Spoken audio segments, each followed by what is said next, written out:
Stan realized that Market8 was really onto something here. How could they tweak the campaign to capitalize on the momentum that was already building through these voluntary shares?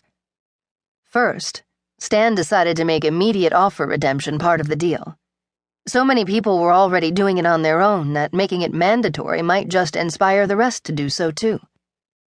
The offer was then linked to stores near the ends of the joggers' routes to make it an easy yes.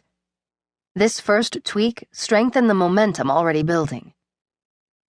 Next, Stan added a step that customers were already taking on their own, but made it even more attractive, so that more of them would participate by offering another discount for friends when a jogger posted a selfie on Facebook with their free drink.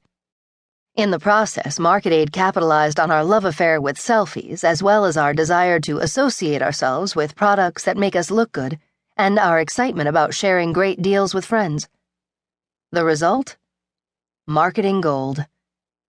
Stan's tweaks to the campaign really only took what customers were already doing and made it a standard part of the deal. But by tapping into what people were willing to do anyway, and attaching a reward to it, he increased the momentum of the campaign dramatically. If Stan hadn't been checking his analytics religiously, he wouldn't have known about the customer response until it was too late to take advantage of it. But by listening, and observing and tracking, he was able to make his campaign into something much more effective than it ever could have been in its original form. That is agility. That is marketing momentum. Growth hacking. Agility on steroids. You may have heard the term growth hacking being thrown around the internet in recent years. What is it exactly?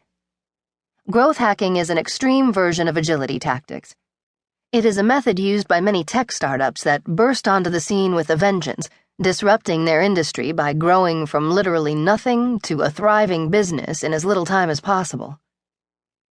Unlike established companies, these growth hackers don't feel bound by conventional marketing methods, and they don't try to meet a long list of marketing goals.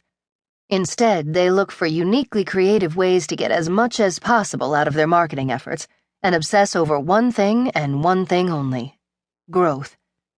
They scrutinize analytics constantly and make major changes instantly based on trends and insights gleaned from those analytics to amp up results. Focus is key in growth hacking. Every single move is based on data and aimed at growth. It's the perfect marriage of left brain and right brain, creativity and science. And this uber emphasis on agility means that growth hacking companies can sometimes go from 0 to 60 in just a few weeks. The momentum produced can be almost unbelievable. New businesses in other industries can use these tactics too, as can established companies, with just a little tweaking to accommodate needs other than growth alone. Here's a real-world example. A Fortune 500 client of ours was launching a new educational app for kids. It enabled kids to practice math and English skills they needed more help on, as well as work ahead of their grade level for enrichment. It displayed results to parents so they could keep track of their children's progress, and could even be synced up with input from teachers and used by school systems. All in all, it was a really exciting new tool for kids, parents, and educators alike. The client wanted to make a big splash, so the Marketing Zen team decided to use growth hacking techniques to reach the client's ambitious goals for explosive growth. First, we set up a killer landing page designed with one simple conversion in mind: capturing people's email addresses. We kept it focused with minimal text, a strong call to action, a design centered around the sign-up field, and a short demo video. This landing page was our cornerstone, our growth hacking focus. We wanted email addresses so that we would have a huge audience of excited potential users to contact as soon as the app launched. Next, we set up social media accounts for the brand and started an intensive campaign to spread brand awareness among our target audiences. We ran paid ads on Facebook targeting moms in order to gain fans for the Facebook page, get our name in front of them, and drive them to the landing page. We researched influential mommy bloggers and educational gurus and followed them on Twitter in order to encourage them to follow us in return, to make them aware of our existence, and to drive them to the landing page.